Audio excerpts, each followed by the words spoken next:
વિચારધારા મારી સ્પષ્ટ છે કે નાનામાં નાના વ્યક્તિનો પણ વિકાસ થવો જોઈએ, છેલ્લામાં છેલ્લા વ્યક્તિનો પણ વિકાસ થવો જોઈએ.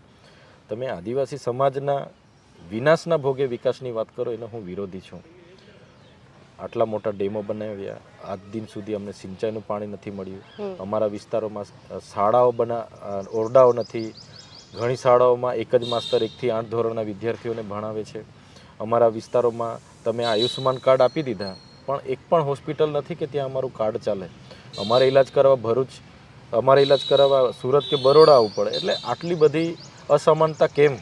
તમે નેશનલ હાઈવેમાં જમીનો સંપાદન કરો છો, તમે એક બાજુ સુરત, વલસાડ, નવસારીને તમે વીંઘે 92 લાખ રૂપિયા આપો છો અને અમારા ખેડૂતને 7 લાખ આપવાની વાત કરો છો. ત્યાં અમે વિરોધી બનીએ છીએ.